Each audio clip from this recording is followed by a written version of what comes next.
বলতে বলতে আছে কাছে যে কাজে কাজটা শেষ হয় তুমি চা খাওয়াটা চা চায়ে ঘুমের ওষুধ মিশিয়েছে মিশিয়ে আসে হাতে দিয়েছে করে চাটা খেয়ে ঘুমিয়ে পড়ে আজরাইল পা টিপে আজরাইলের মাথার কাছে যে পেপারটা ছিল 100 নম্বরের নামগুলো ওই পেপারটা নিয়ে 1 নম্বরের নামটা কেটে 100 নম্বরে কত নম্বরে লিখেছে 100 নম্বরে লেখার পরে চুপ করে আজরাইল ঘুম থেকে উঠে কত খুশি যে নাচি এত লোকে জান খাওয়া কে চাপ পর্যন্ত মাথা খাওয়ালো না কে আমাকে আমি চুপ হচ্ছে যাও আজকে আমি জান কত খবর করি কিন্তু 1 নম্বর থেকে কত 100 নম্বর তা আমাদের মতে হচ্ছে কিন্তু আমার ভাইরা হে নবী পাকের উম্মত উম্মতিরা হে নবী দেওয়ারা আল্লাহ কোরআন বলছে বান্দা ইন্নাল্লাহা লা ইউগাইয়িরু মা বিকওমিন হাত্তা ইউগাইয়িরু মা বিআনফুসিহিম আমার আল্লাহ বলছে ও বান্দা যে কওম নিজে পরিবর্তন হবার চেষ্টা করে না আমি আল্লাহ ওই জাতি ওই কওমকে কখনো জন্য পরিবর্তন ঘটাই না ও যুবকেরা ও নবী পাকের উম্মত উম্মতিরা বিশ্ব নবী রাসূলুল্লাহ সাল্লাল্লাহু আলাইহি ওয়াসাল্লামের মুহাব্বতের সাহাবা ওমর ইবনে যাও এই চারটি আশা নিয়ে মদিনাতুল মুনাওয়ারাতে নামাজের মাসাল্লায় বসে আল্লাহ পাকের জিকির করে ও রব্বুল আলামিন আল্লাহ যতক্ষণ পর্যন্ত বিশ্ব নবী রাসূলুল্লাহর সঙ্গে সাক্ষাৎ না হবে ততক্ষণ পর্যন্ত আপনি আমার মৃত্যু দেবেন না আল্লাহ রাসূল সাল্লাল্লাহু আলাইহি ওয়াসাল্লাম মাওলানা জুরাইনা আছে আর কবরে করে যাবো আছে এই কথা বলে আছে মদিনা মানে ইয়াস বিশ্ব নবী রাসূল সাল্লাল্লাহু আলাইহি ওয়াসাল্লাম একদিন মক্কা জমিন থেকে হেঁটে যাচ্ছে যেতে যেতে আল্লাহ রাসূল দেখতে হযরত বেলাল রাসূলকে চিনতেন না রাসূল বেলালকে চিনতেন না কিন্তু বেলালের প্রতি অত্যাচার হচ্ছে যে বেলালকে ঘরের বাইরে 3 দিন ধরে তাকে করিয়ে রেখেছে আল্লাহ রাসূল গিয়ে দেখেছে কি হয়েছে বলছে 3 দিন ধরে আমার মনি ও আমাকে পানি পর্যন্ত উঠাইয়া পানি পর্যন্ত কষ্ট দিচ্ছে খাওয়া তো আল্লাহ রাসূল একটা কথা না বলে নিজের বাড়ি দাঁড়িয়ে আম্মাজান আয়েশা সিদ্দিকা রাদিয়াল্লাহু তাআলা এক গ্লাস খাজুর নিয়ে দাঁড়িয়ে আল্লাহ রাসূলকে দেখতে বলছে আল্লাহ 3 দিন ধরে আপনি কিছু স্পর্শ করেন না আপনি কিছু খান না বাড়িতে কোনো খাওয়া ছিল না কি আর আপনার একজন আমাদের বলে বরকতের জন্য এক গ্লাস খাজুর দিয়ে গেছে আল্লাহ রাসূল বলছে আয়েশা আমার উম্মতটা কথা কই আমি রাসূল কখনো খেতে পারবো বলে আল্লাহ রাসূল কি করলেন ওই দুধ এবং খাজুরটাকে দিয়ে হেঁটে বেলালের কাছে বেলাল খাইয়ে বলে তখন বেলালকে ছেড়ে আল্লাহ রাসূল জিজ্ঞাসা করছে তোমার বাড়ি বলে আমার বাড়ি কি ব্যাপার বলে আমার এই এটা যে কারণে আমার বাড়ি কাছে আল্লাহ রাসূল কিসের বলছে আমি তো অবশ্য কিছু কাজ রেখে দিয়েছি বলে অবশ্য কাজ করতে পারি না শরীর অসুস্থ তারপরে সে আমাকে 3 দিন ধরে ঘরের বাইরে দিয়েছে আল্লাহ বলছে চলো তোমার অচঞ্চল যে কাজগুলো আছে আমি নিজে আমি সম্পূর্ণ করে দেবো চলে বলে আল্লাহ রাসূল নিয়ে গেলেন আল্লাহ রাসূল নিজে কাছে বেলাল হুজুর আল্লাহ রাসূল হাত ধরে বলছে আপনার পরিচয় বলছে আমি মুহাম্মদ মুস্তাফা সাল্লাল্লাহু আলাইহি ওয়াসাল্লাম জোরে বলে যেই বেলাল ভুক্কা আপনার হাত দিয়ে পাটা জড়িয়ে ধরে বলছে যারা আমি আপনি আপনার সাথে ছিলাম আপনি আব্দুল্লাহর বেটা মুহাম্মদ রাসূলুল্লাহ এখন আপনার হাতে দিয়ে কালেমা পড়ে আমাকে মুসলমান বানিয়ে দেন জোরে বলে আল্লাহ রাসূল বলছে বেলাল যদি আমার হাতে হাত দিয়ে কালেমা পড়ো তোমার অত্যাচার দুনিয়াতে এখন ইসলামের ঘরে জন্মগ্রহণ করেছে মসজিদে আসি একটা কিন্তু বাধা নাই ক্ষমতা আছে কাজ রাসূলুল্লাহ বাবা আদম একটা ভুল করেছে, আল্লাহ গায়ে গায়ে পোশাক খুলে দিয়েছে, কারণ জান্নাত থেকে বের হয়েছে, তার গায়ের পোশাকটা খোলা খুলে দিয়েছে, সে গাছের পাতা দিয়ে সতর্ক থেকেছে একটা ভুল করার কারণে। আমরা ভুলের পর ভুল করছি, আল্লাহ আমাদের গায়ের থেকে জামাটা খুলে দিচ্ছে, আল্লাহ আমাদের বলছে করছে না, তার কারণ কি বলেন? মুস্তাফা জানে রাসূলুল্লাহর জন্য বলে আদম একটা ভুল করে চালা থেকে বের করে দিয়েছে, আর আজকে গুনাহ একটা ঘরের সঙ্গে আরেকটা ঘর আল্লাহ আমাকে দিচ্ছে না, বলে কারণ রাসূলুল্লাহ সেই নবীকে বলছে আপনি কলেমা পড়াবেন, তারপর এখানে যাবে আল্লাহ রাসূল বলে তোমার অত্যাচারে যা কিছু বাড়বে বলে আমি কাউকে আগে ভাই না, আল্লাহকে ভয় করি, আপনাকে আমাকে জীবনকে বেশি মহাব্বত করি, জোরে বলে বলবেন না চিন্তা থেকে বললে আল্লাহ রাসূল যখন বেলালকে কালেমা পড়াতে উমাইয়া বেলালকে এতবার মেরেছে বেলাল একটা ভালো করে দড়ি বেঁধে দিয়েছে, বেলাল বিলের মাথা, বেলালের পা, বেলাল ছোট হয়েছে, একটা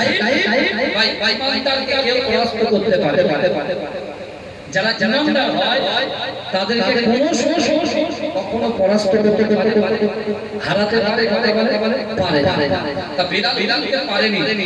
বেলালকে যখন উমাইয়া বললেন যা আপনার জন্য ছেড়ে দিলাম, তুই আমার বাড়িতে আসে, কারণ তুই হচ্ছিস আমার আমানত, আমি আমার গোলা আমার ভাইরা হে নবী পাকের উম্মত উম্মতিরা, হে নবী দেওয়ানরা, আল্লাহ রাসূলের মুহাব্বতে সরবার হযরত বেলাল রাদিয়াল্লাহু তাআলা আনহু যেই না ছাড়া পেয়েছে, তিনি এমন করে কাবা বাইতুল্লাহ শরীফে প্রবেশ করেছে। হে যুবকেরা, কাবা বাইতুল্লাহ শরীফে প্রবেশ করে কাবা শরীফের তওয়াফ করতে লেগেছে। লব্বাইক আল্লাহুম্মা লব্বাইক, লব্বাইক লা শারীকা লাক লব্বাইক, ইন্নাল হামদা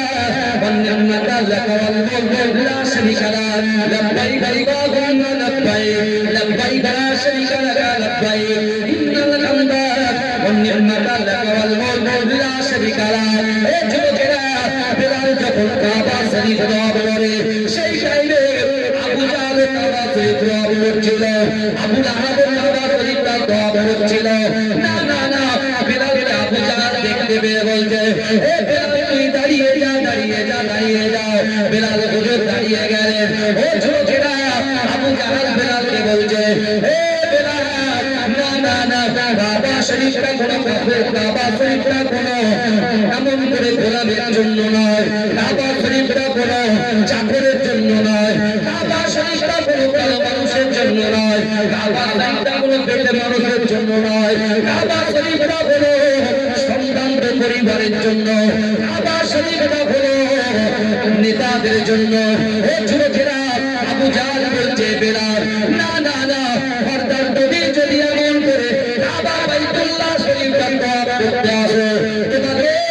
কাবা শরীফে হত্যা করে দেওয়া হবে, কবর করে দেওয়া হবে। না কাবা বাইতুল্লাহ শরীফে তোমাদের দেখতে না পায়। ও যুবকেরা, বেলাল যখন আবু জাহলের কথা বললেন, বড়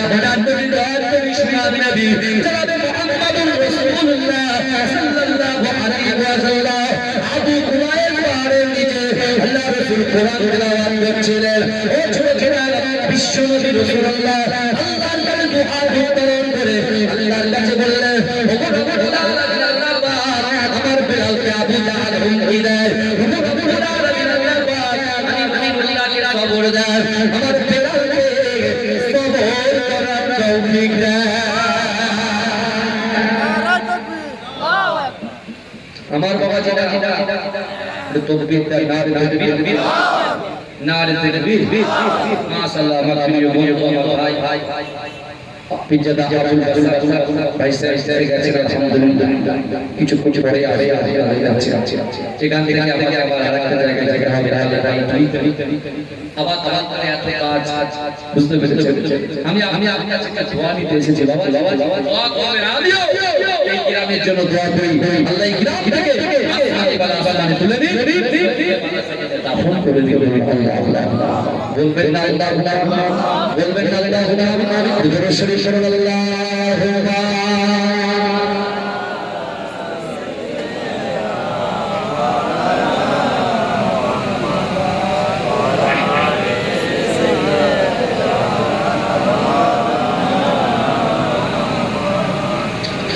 أهلا وسهلا ماهِ رمضان ليلة القدر رحمة نجات مغفرة চলো বলবেন না সুবহানাল্লাহ বাবা দেওয়ার জন্য দাওয়া তো বলুন সুবহানাল্লাহ নারে তাকবীর নারে তাকবীর খলগাছি গ্রামবাসী খলগাছি যুবক আসলাকে মুজাদ্দিদ জামান মুজাদ্দিদ জামানের হক সিলসিলা আমাজি ভাই জান্নাতুল বাসরি নারে তাকবীর আহলান সাহালান মাহে রমজান লাইলাতুল কদরের রাত রহমত নাজাত মাগফিরা আল্লাহুম্মা বারিক লানা ফি রাজাব ওয়া শাবান ওয়া বাল্লিগনা রমাদান আহলান সাহলান মাহে রমজান লাইলাতুল কদরের রাত রহমত নাজাত মাগফিরা আল্লাহুম্মা বারিক লানা ফি রাজাব ওয়া শাবান ওয়া বাল্লিগনা রমাদান রমজানের প্রথম দশকে আল্লাহর রহমত নাজিল হয় দ্বিতীয় দশে মহান আল্লাহ গুনাহ মাফে মগ্ন চলো বলুন না সুবহানাল্লাহ নারে তাকবীর আহলান সাহালান মাহে রমজান লাইলাতুল কদরের রাত রহমত নাজাত মাগফিরা আল্লাহুম্মা বারিক লানা ফি রাজাব ওয়া শাবান ওয়া বাল্লিগনা রমাদান রমজানের প্রথম দশকে আল্লাহর রহমত নাযিল হয় দ্বিতীয় দশে মহান আল্লাহ মাগফিরাতে মগ্ন হয় গুনাহ মাফে মগ্ন হয় শেষ দশকে পাপী বান্দা শেষ দশকে পাপী বান্দা আগুন থেকে বাইরা যায় রহমত নাজাত মাগফিরা আল্লাহুম্মা বারিক লানা ফি রাজাব ওয়া শাবান ওয়া বাল্লিগনা রমাদান পাপের বোঝা মাথায় নিয়ে সারা বছর পড়ে রয় পাপী বান্দা গুনাহ মাফে রমজান বড় সহায় হয় গুনাহ মাফ করাতে বান্দা গুনাহ মাফ করাতে বান্দা জাগো তুমি গভীর রাত রহমত নাজাত মাগফিরা আল্লাহুম্মা বারিক লানা ফি রাজাব ওয়া শাবান ওয়া বাল্লিগনা রমাদান শবে কদরে নাযিল করেছেন মহাগ্রন্থ আল কোরআন হাজার মাসের সেরা রজনী দিলেন মোদের আল্লাহ মহান শেষ দশকে তালাশ কর শেষ দশকে তালাশ কর সেই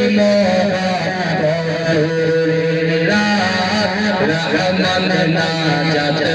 মাগফিরাত আল্লাহুম্মা বারিক লানা ফি রাজাব ওয়া শাবান ওয়া বাল্লিগনা রমাদান আহলান সাহলান মাহে রমজান লাইলাতুল কদর রহমান নাজাত মাগফিরাত